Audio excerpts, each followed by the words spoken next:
તો જય દ્વારકાધીશ મિત્રો, કેમ છો? બધા મજામાં જશો? આવી ગયો છો નવો વ્લોગ સાથે. આજે જવાનું છે કુંડલા, કેમ કે દુકાન માટે થોડો ઘણો માલ સામાન લાવવાનો છે, તો સીધા કુંડલા જ મળીએ.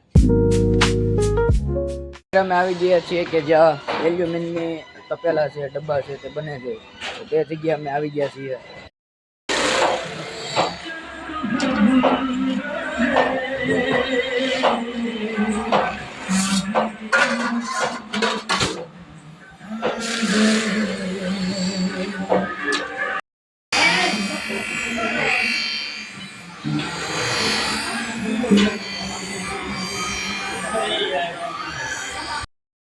આમ મિત્રો, અહીંયા આખા ડબ્બાનું મેન્યુફેક્ચરિંગ છે. અહીંયા બધા ડબ્બા બને છે. આપણે જે એલ્યુમિનિયમના ડબ્બા આવે ને, એ આખા અહીંથી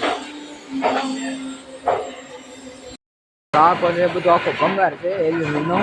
એ અહીંયા પટ્ટી આવેલી છે, ત્યાં બાળી અને આમાં પ્રેસ કરીને આથી નવું બનાવવામાં આવે છે. સમજાવો, આવી રીતના કરી દે છે આખું એલ્યુમિનિયમની ભઠ્ઠીમાં બાળી, અને આવી રીતના પતરા કરી ત્યારબાદ આવા ઝીણા ઝીણા કટકા કરી અને પછી સામેની પર તમને જે મશીન દેખાય છે એમાં આખું નવું જ બનાવવામાં આવે છે.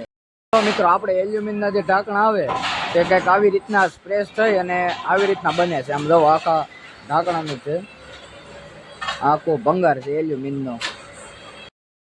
આમ તો એલ્યુમિનિયમના આખા ડબ્બા પાલિશ કરીને અહીંયા સુકવવામાં આવે છે. આમ જો આટલા બધા એલ્યુમિનિયમના ડબ્બા છે, આખા પાલિશ કરીને નવા બનાવવામાં. જો એલ્યુમિનિયમના ટોપ તપેલા બનાવવામાં આવે છે. આમ જો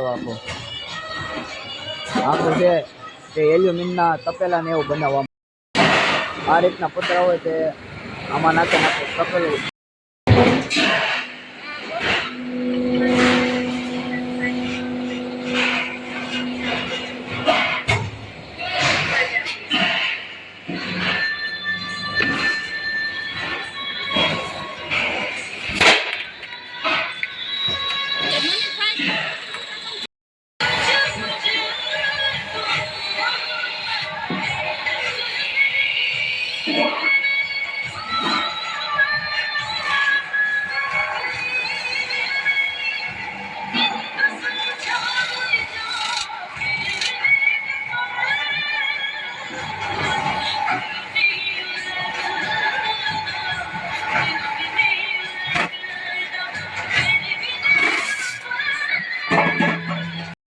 મિત્રો, અહીંયા અલગ અલગ વિભાગ છે. અહીંયા તપેલા નવા કરવામાં આવે છે. આમ જુઓ, આ તપેલા, આ હજી તપેલા પાલિશ નથી થયા.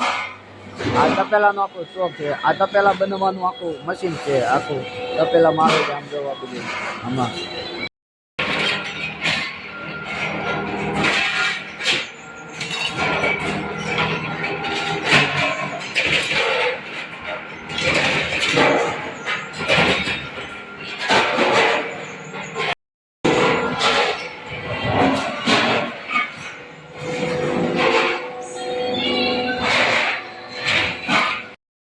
તો બસ મિત્રો, આજના વ્લોગમાં એટલું જ તે. હવે મળી આવતા કલના નેક્સ્ટ વ્લોગમાં. Thank you so much for watching. By.